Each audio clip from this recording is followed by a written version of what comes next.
There's two other versions of me. But I'm the best one. Do you have your star? I have a star. I gave my World one away. I gave it to World. My face. No one else. My face. Not Megatron's. My face.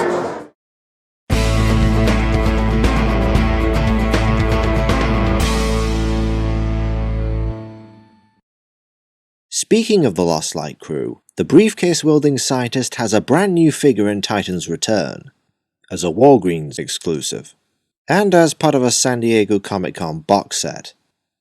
Hope you saved up.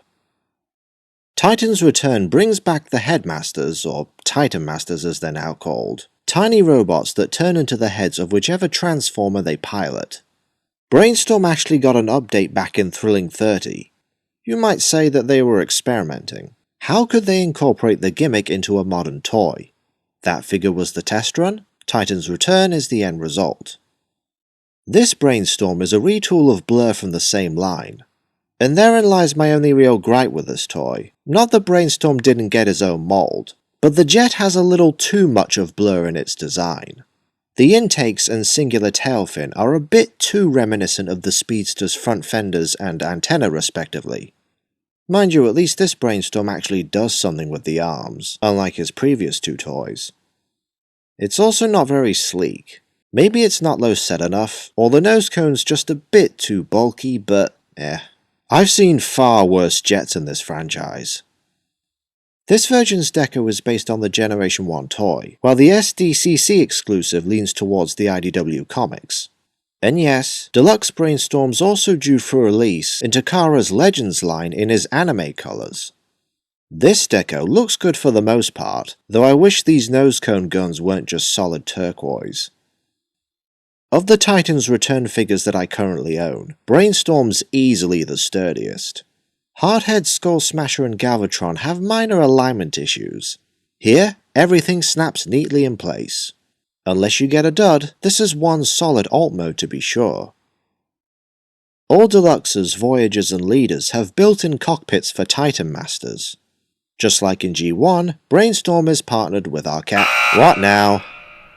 Oh yeah, it's Teslor, isn't it? All Titan Masters have a functioning neck, shoulders, hips, knees, though the legs are unified. And because of the main gimmick, at least a few of them have slingshot-esque square heads. See these holes in the soles? Some of the main figures have small posts for you to plug in at least one Titan Master. Not Brainstorm apparently.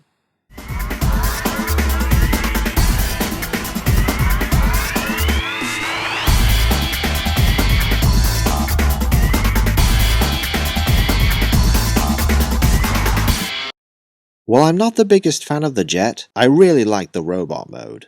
It's as slender as IDW Brainstorm, though some of the details, much like the colours, take cues from the G1 toy, mainly the smaller, simpler wing design. The deco still works, and the typography on the wings and legs is also really well done. Behind his waist appears to be a peg hole for a Tamashii stage.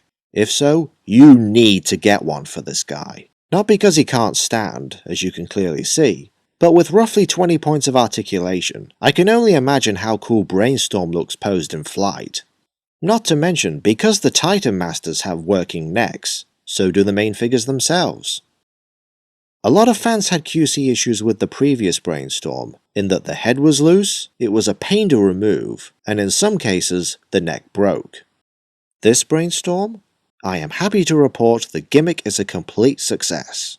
And I honestly don't care about those missing chest tech spec meters, though the heads are still interchangeable.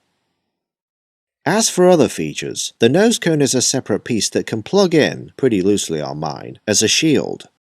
Or if you flip the ski down and plug in Brainstorm's gun, you have yourself a mini vehicle for Teslor. It kinda looks like a sled or toboggan. Are they revisiting Delphi or something? As of this video, Brainstorm is my favourite Titan's Return figure. But I imagine he'll be surpassed by Takara's Legends Blur once I get a hold of him. How will I review Blur? I'm still pondering that one.